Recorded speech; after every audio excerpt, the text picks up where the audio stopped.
maraachiti haa kam wayyu. Ati tanaafuu saddaqin si jechuudha. Duba kam godha ani kam godha duba akkam godhe taame. Yoo dubbiin tu akka taatu taame mana irraa jirjireemi. Yoo qalee kaayee irraa darbee kan biraa taate ani maa yaataman kutusa. Nazruma tana. Saniifuu laa nasruuf illee yaa duraa miti. Amma yoo dubbiin tu amma akka dachee na dachaas naan jetti yoo jarri kun amma qaama seeraatii fi kanaanis barbaaddanii qabdanii dhiyeessitan taate yoo dubbiin tu ragaatti argamte takka ijaarsa keetti kanaatti hidhatti umurii hidhamaa naan jedhe. Nasiyaan ayaati kun ayyaan. Assalaamu alaikum warahmatullahi wabarakatuh. Kabajamtoota fi hordoftoota keenya. Har'a kunoo karaan tuna biratti argama. Karraa ganamaan yaamee turelleedha. Akkasuma haasin salaamu. Assalamu alaikum warahmatullahi wabarakatuh. Daawwattoota fi hordoftoonni keenya akkam jirtan nagaa. Dirra gaafnooyi. Har'a kunoo ganama subii kanaan daawwattee na yaamte tumaashini. Maalitu maashii? Maaliif ganama subii kanaan na daawwatte maaltu haare? Na gaafachuun kee bareeda. Har'a wanni ganama kanaan si yaame. Leengatte mucaa ati baantu dachiisan bira dhahineen turre. Amma kalees booda eedan akka deebi'eeti. Ammoo nan jee gurbaa kana gaa'ee kanatti fiddanii naan geessan. Waa hundaa walumaatu akka danda'ametti xumura. Ammoo namni gurguraan mashaakilii tokko kan bayanii akka mashaakilan guunii namni jeetii xiqqoo na seera kenna biraa deema. Waa hedduu natti haasa'e. Maali silaa dubbisa jaa'isa? Inni moo? Nasruu dubbisa jaa'e. Inni waanuma ganaa dubbisu natti fakkaate garuu. Hin dubbifne? Telefoonni isaa naa guutii dhaan jee tokko. Oguu sanii telefoonni waan bu'ee natti hin fakkaanne. Akkasuma bilbilli isaallee hin dalagu. Ammoo qaama inni itti dhaqee mucaan kun nama biyya tiyyaati. Qaama bira geellee waa akka fedhetti laatu itti dhiyaadhee waan kana baruu ni danda'a waan ta'eef. Efanaan geessan anumarratti dhiisaadha. Waan biraa akka mashaakilii tokko kan dhufne gaammoo mashaakila maal baatu mashaakila godhuu irraa qabna miti. Amma gaa inni akka jeetti gaa ifa dubbisan naan geessan mashaakila gaa yoo waan bira kan jiraatan taate nama jeenatti dubbatee. Ijoolleetti ergine isa irraa jira. Saniif si yaame namaan tana. Ayyee. Eegaa ijoollee sana erginee mire ijoolleen kuttee mire ijoolleen hin gadde ergite san gaati san maan tana. Ifa inni akkana yoo taate gaa isarratti takkittiif dhiibnee ilaalla. Ijoollee sana akka nurraa deebituun si yaame maan tana. Eegaa manguddummaan inni dhuftee mee takkitti haa dadhabuun osoo kan inni illee seeneeti. Bilbiluun buunee fi maal irratti ijoolleen tura akka dhaabbattu godhame. Yoo bilbilli bu'ee fakkeenyaaf yoo bilbilli bu'ee inni fi nasruun sun wal dubbisanii fuula akkaataa dubbisanii harkee jiraatu ta'e waan kana dhaabaa yoo ta'e saa hoggaasan fuula harkee fi akkana jaa jenna. Waan ammoo haamee afuuraan waan takka tan harkee hin qabne akkamitti mee ijoollee kana irraa dhaabuu. Nuti garuu qaama kan gurbaa san biraatis siituu waa hunda qoratee narrallee qofa qabatee ijaadhaan. Gurbaa kana namni itti irraa baratti illee akka qaqqabeessitti himetti siituu narra qofa qaba. Saa dhuga. Amma gaafa siifuu gaa manguddummaan isa akka ifatti dhahimetti isa kana inni ilaalla. Nuti amma qaalii isaa kana goonee takkitti haa ilaallu. Haadichaan ijoollee. Saniif ijoollee deebisee dhiisii amma fedhu amma arraan kana itti dhaqee fedhu galgala itti dhaqee isaa itti dhaqee fixuusaa beeka. Waa hunda narra dhiisaa fi jeennis Oromoodhaaf jaalli nama ganda kiyyaati ni baraa dubbisan eegaa jee deemee baruu danda'a. Ani immoo silaa akka kiyyatti gartee miti. Dachaas makanaa hun baana. Ayyee. Mootii si waa hedduu naasifani. Maal shakkii yoo shakkiin jiraattee. Laa shakkii biraatii miti. Dandeemu ammatti eegaa haa kunoo har'a guyyaa lama eega fuula takkan harkini.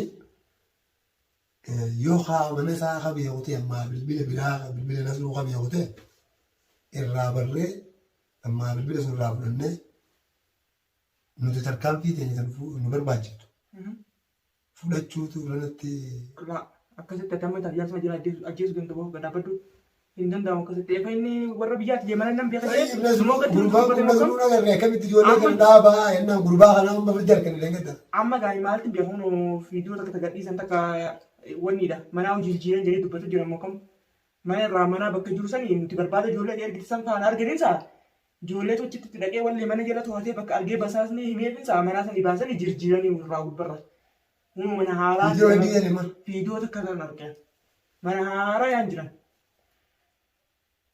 hundee maarree qabaan tasaniitu irraa waraabee jira namoota qorqanne jirjiiree jiran mana irraa ifiifis gurbaa sun bira waan jiru bakka jiru allaa waan beekan rabbi gurbaan mana haaraa keessaa kana dukkana keessatti lubbuutti dhiibu jiru. Hammeen nasruun moo? Nasruun jiru isaa bira dhagaree kan sagalee isaa mukkatti dhageenyeessu tokko isaan booda dubbadhu kan yoomuu dhagee gaa'ee sumaatu muggaa jira achii lubbuutti jira. Sumaatu beekamu waan fuula hundi madaan isaa jiru sanan qabu warra. Amma saniifuu gaa nama lubbuun harkaa nama qabu tokko yaa kana bar leenca ciisu isaa birtiitisaa turan ta'e maaltu maal jennee akkasi gaa'ee fa isaan amma waa'ee lubbuu jiran isaanii nuti amma waan harkaa hin qabneef lubbuu isaan baasuun nurra dirqama akkam jetta. Amma takkitti isa kana nama biyya kana laallee lubbuu isaa kan baasuu irra wayyi. Namni yoo waa amma ijoollee sanii bakka arginatti fakkaatte kan shakkuutti wallee ijoollee kan ijoollee dalagu baay'ee. Mana mana isa jijjiirama. Osoo yaadni tirfoon isaa irratti qeessa agarsiisa amma ijoolleen faana waan garti mummaan itti beekta. Mummaan arginu gaa. Kana nama irraa jira yeroo ammaa jaala baseetii booda kana irraa jaala baseetii taanaan ijoolluma sanuu faana deema karaa isaan jiran. Bilbilli isaanii guutii deeme. Halee immoo edda yeroo jaala jedhee kana irra dabalee yeroo tokko naaf guyyaa ture. Shabakaa wal dhagoo dadhabne. Eessa jiran duba eessa jiran sin shabakaa wal dhagoo dadhabne haala booda kuma jedhe wallee sagalee wal dhagoo dadhabnee ta'e lachuudha. Yeroo inni irratti deebisu dhaama jira. Yaa Rabbi yaa Allah. Waa shabakaa ishaan irra fide waa bakka mana haa shabakaan hin jirre ta'e hin beekun. Amma ifeenyi mana irraa jirre booda sodaatee armaa duraan qaama akka hin dandeetti taatu dirqeetti humna walitti harkaa fuudhee jeesin taa'u jirani. Amma ifa mana irraa jirre gaaboo jarri faayina dhaqqabee hojii gurbaa yoo qaleetu wallee darbe. Mana jijjiiruu yoo nasiiba nu tolchee hin beeknu usmee. Faana nu tolchuu beeknaasa.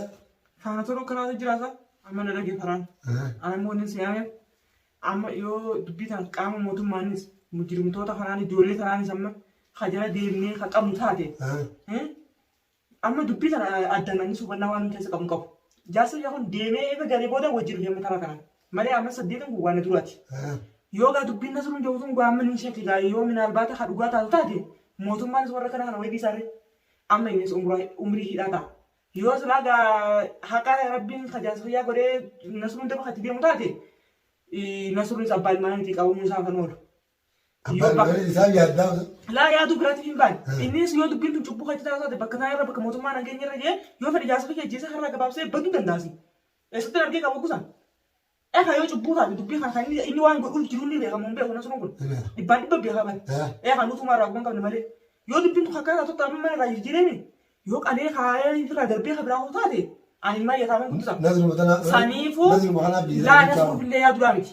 Amma yoo dubbiin tun amma akka dacheen addachaas naan jetti yoo jarri kun amma qaama seeraatii fi kanaanis barbaadanii haa qabdanii dhiyeessitan taate yoo dubbiin tun ragaatti argamte takka jaarsa keetti kanaatti hidhatti umurii hidhamaa naan jedhe. Dasiyaan ayaati mana yaadne yoo dubbiin tun kaakammoo mucaan kadamaan hin deemu jiraatu taate nuun arguu kan jibbi argaa argusan hin argusan yoo naman guddummaa tana narra dhiisaa kan jee nuti dachaa tun kanarratti haa dhiiruufin si yaame. Akkam jetta akkatti? Egaa tanaaf gaa'ela xiqqoo sammuu ta'e qofaan isin deemu yaada namaatis fudhanneeti wajjinaa qabnee lubbuu namaa kan baraarudha. Garuu annatti waa dachaas kanaa kan gammachuu irraa harkutti hin jiru. Waan fedhe illee deemuu hin malaalle sallee. Egaa akka nama Oromoo tokko na gargaaree. Gammachuu isaatis irraa harkutti hin jiru. Nama dhugaadhaa gurbaa kana baasuuf deemus waan attis fakkaachaa jiru.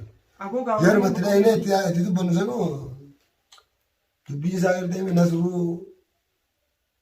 Kantummaa isaa kuma jabeessaa dhugattee kamsa dubbii? Bakka saniin harkutti jira malee silaa nama dhugaan akka nuti itti dhahee dhugaa sanirra nama Oromummaa jiru san ijjatanaa fi ijjatanaa inni jiru san dhugaa isaa nama keessaa dhugaa taate. Yaa dubbii kam taana? Hoggaa sanuu odoo achi jiru sanuu yeroo sanuu ni tokko laatu. Bilbilli isaanii baasu kan beektu kana bara bilbilli isin dalagu. Moo ilma gaddaati bilbila isaa dhabeeti isa. Bilbila biraa qaba gurbaaniiti. Bilbila isaa kan inni qabu san qaba ilma gadda isaati. Namni bilbila waliin balleessi jiru. Bilbila asirratti ni dawwalee anis harkadhee irratti hin jiru. San dhaamsadee kan shaksii isaa kan namni ganda isaatiif namni isaa beekuun qabu namni kam taate. Dhugaa si fakkaatteeti bilbila dhaamaadhaa gusiin jiru. Bilbilli nasruu ta'uu tokkichuma nuti beeknu kana. Bilbila hedduu qaba. Dubaa. Ati shari'aa lama qabdu akka keetti. Ati akka keetti tanarraa shari'aa lama qabdu. Waan sadii hin qabu yoo fedhe. Jaarsi qe'oo mee qaba.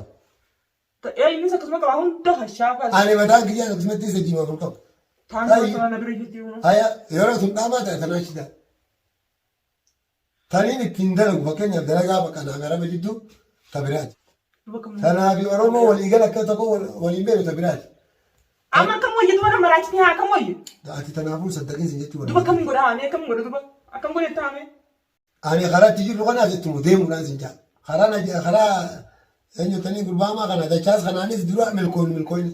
Milkaa'u baannaan karaa keenya kan duraanuu jala jirru kana irra milkooynus itti fufuudhaan sin jaa. Duba ijoolleen tun haa yoo osuma kana deemtu mana kana jala argan. Akkamii qaban isaan kun fi waamee qopheeffatan namni kun bara kana laatti tokkee nama qabu illee laale haasaa. Ammaa nama kuchiisu gurbaa achi hidhanii taa'u miti. Amma ammoo isaan sun keessa tokko hojjetanii amma nuqottila kana keessa tokko hojjetanii.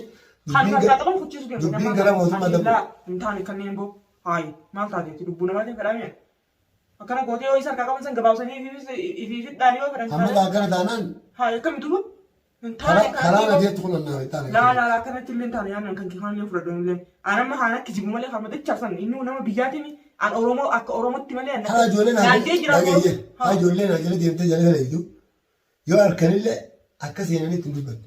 Boo ijoolleen jala deemtee tuumuu mana raajii deemee amma ganaa. Mana haalallee galma deemu. Daranuu shuftaa walii qabateeti inni nama qabanni hawwachi qabee barnama. Qabateeti bakka jiru san marsaanii tattaa'anii. Haa basaan yoo bakka tana gaanjan. Silaa nama dhugaa nama dhiiraa sun ta'e yoo dhokatu ilaala. Inni waan dhokatee baru wanni itti shakkisitti himu bakka nama walii qabatee taa'u kanatti haa isaa yoo basa bar akkanatti sida qabanii faanti bakka tana geessan itti dhufte isa ciqalanii du'aa sitti haa arganne yoo haanii fi bira baatu keessa baatu. Karaa wayree miti tana kasii dhimma hin jiru. Laa kanaan ta'e iddoon. Ani. Laa. Ni yamma waan. Haa inni dhaaba ijoollee. Ijoollee deebisi. Kan booda yoo. Amma mee karaa manaa achi deebi'eetiin. Alaftiin isa dabaliitu deemee ijoollee karaa isaan jiran safaara isaanii barbaade. Barbaada mana isaan. Akka dhaabbatan godhaa. Hayyeegaa. Waan ijoollee irra geessas gaa'ee bakka tana bakka isaan rabasan illee harkanii karaa isaan dhaqan harkanii hafuura haadha gantaa illee deebisiitu moottu. Sangoota suufatti ilaallee cuma kana itti dheeyna. Walgoraa gaggoraa. Namatti dhiirtee dubbii namaan dhiirtu. Hawan ta'e kana nama dhiirtee. Dubbii irratti hin taane haawuka kun dhufee duba kan hin dhaqee siin itti fidee gurbaa wayin beekamu isaan. Barraa karaa keenya lachuutu itti deemachuu qabnaan qaba yaada. Hin ta'uumi. Yoo dhugaatii karaa ammuyyuu nama mataa yaa'u isin wajjin hin deemenaan ati maan keessaa itti naambisa eenyu naambisa isiniini isintu naambisee amma kanas warra biyyaatiin si qoratee fide saa waraana eefaatti fiddee bifa dhimfe itti dhaqee itti huna geessite maaltu shakkii gargaarchisu. Haa sayyee ijoolleen akka dhaabbattu ni godhaa. Asii amma siin gaadee hin jiran. Kanaafuu kabajamtoota fi hordoftoota keenya hawwanni karaan illee yaamee kunoo isinis akkuma dhageessan kana eefa manguddummaan gidduu dhufte nuti harma manguddootiin akka inni nagaa manatti deebi'uun barbaada waan ta'eef harma nagaatiin dubbiin tun illee nagamta akka dhugaadha. Namni Oromoo tokko nama jidduu seenee addaan baruun waan dirqamaa ta'uni. Saniifin inni kun nama biyya isaa wanni barbaadee akkasitti nasruu kanatti erginee manguddummaa kanaan nu jidduu akka seenu gooneef inni kun nasruuf inni walii waan warra biyyaa ta'aniif dubbii kan akka keessa baruuf hin barbaadee. Hayyaa akkasii. Hayyaa akkasii gaafate. Biraatti waliin deemnu nagaan nu jiraadhaa hin jaa.